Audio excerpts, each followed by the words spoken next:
Hello everyone, we are moving to question number 14. A capacitor എന്ന് കാണുമ്പോൾ തന്നെ chapter മനസ്സിലായി. ഇലക്ട്രിക് പൊട്ടൻഷ്യൽ ആൻഡ് കപ്പാസിറ്റൻസ് എന്നുള്ള രണ്ടാമത്തെ ചാപ്റ്റർ പ്ലസ് ടുവിലെ രണ്ടാമത്തെ ചാപ്റ്ററിൽ നിന്ന് കപ്പാസിറ്റർ എന്നുള്ള ഏരിയയിലാണ് നമ്മൾ മൂവ് ചെയ്തിരിക്കുന്നത്. NCERT-ലുള്ള ഒരു model ചോദ്യവുമാണിത്. 6 microfarad capacitor is charged to a potential difference of 5 volt using a 5 volt battery.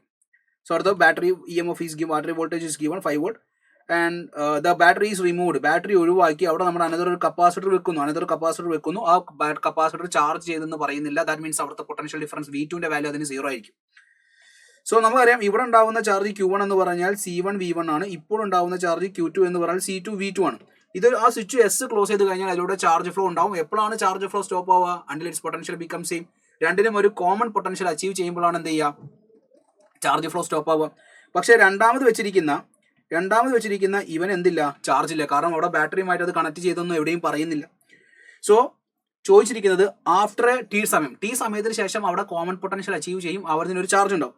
ആ ചാർജ് എത്രയാണെന്നല്ലേ ചോദ്യം. സോ കോമൺ പൊട്ടൻഷ്യൽ അച്ചീവ് ചെയ്താൽ ഇതിന്റെ charge Q1 is equal to C1 into V. ഇതിന്റെ ചാർജ് Q2 എന്ന് പറഞ്ഞാൽ C2 into V വരും. എവിടെ നിന്നാണ് നമുക്ക് കോമൺ പൊട്ടൻഷ്യൽ കിട്ടുക?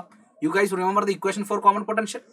കോമൺ പൊട്ടൻഷ്യൽ ഇക്വേഷൻ V എന്ന് പറഞ്ഞാൽ C1 V1 plus C2 V2 divide by C1 plus C2. Charge conservation use ചെയ്യുക.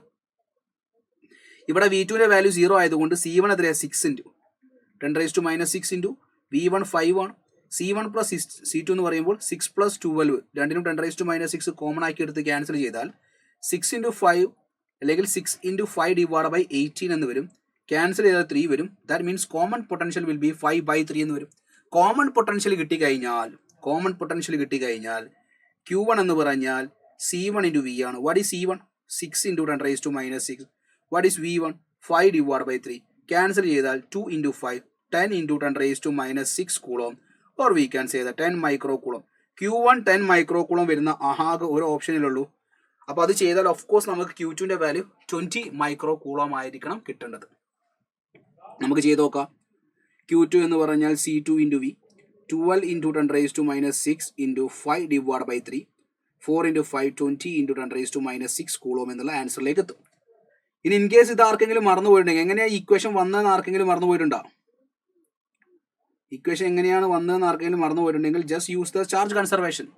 ആദ്യം ഉണ്ടാവുന്ന ചാർജ് C1 V1 പ്ലസ് രണ്ടാമത്തെ charge C2 V2 equal to രണ്ടിനും കോമൺ പൊട്ടൻഷ്യൽ അച്ചീവ് ചെയ്യുന്ന സമയത്ത് ഉണ്ടാവുന്ന ചാർജുമായിട്ട് ഇക്വൽ ചെയ്യുക. Because charge is conserved.